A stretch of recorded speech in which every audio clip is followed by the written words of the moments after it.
Hai, nama saya Helmi Azman. Saya daripada pasukan Idemitsu Honda Racing Malaysia.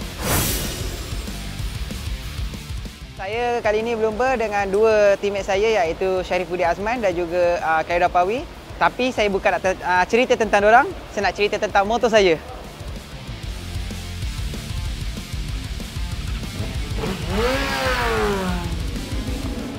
Okey, so ni adalah motor saya menggunakan di perlumbaan National Racing Championship iaitu di kelas SF600 dan motor ni adalah Honda CBR 600RR dan saya akan nak ceritakan 4 perkara saya suka tentang motor ni. So, apa yang saya boleh katakan saya suka tentang di bahagian hadapan, dia agak totally berubah daripada segi previous model. So, dia datang dengan winglet kiri kanan, diperbarui oleh iaitu meter baru, datang dengan digital. Exhaust dia tetap sama juga, flow dia dikeluar di tengah-tengah. Exhaust ni adalah original daripada HRC iaitu untuk racing use only lah. So yang terakhir kami menggunakan caliper brake iaitu Tokiko. Memang keluaran daripada kilang sendiri. So hanya pump atas sahaja saya menggunakan iaitu Nissin lah. So okey, overall itu sahaja perkongsian saya tentang Honda CBR 600RR ini. Tapi dalam masa sama motor ni high performance. Dan yang paling menarik adalah motor ni nampak sporty.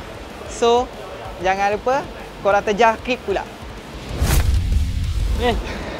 Okey, hai.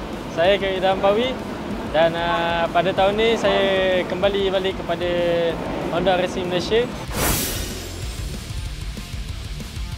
Okey, untuk bike ni bagi saya memang sangat sempurna lah.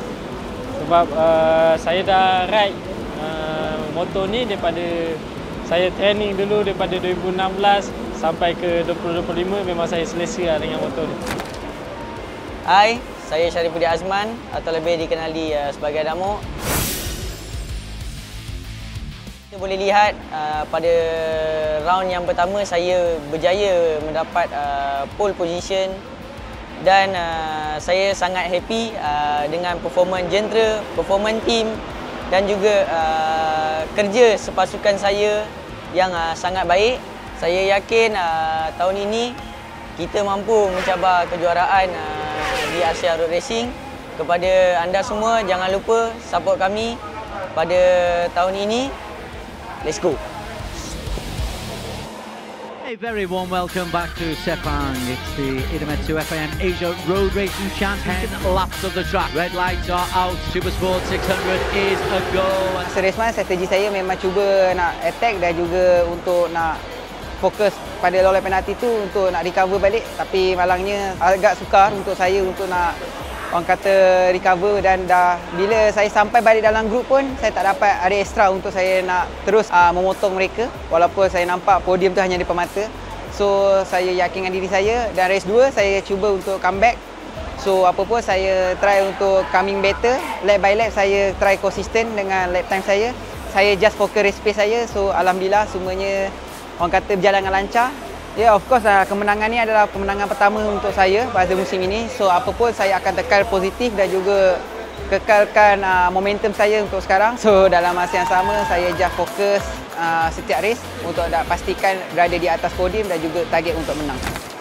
Race pertama semalam saya dapat whole shot and lead the race di tempat pertama. After that saya cuma push sampai last lap and finish kat tempat pertama. And today race kedua saya dapat all shot juga. Every lap tu saya amat konsisten lah dengan lap time.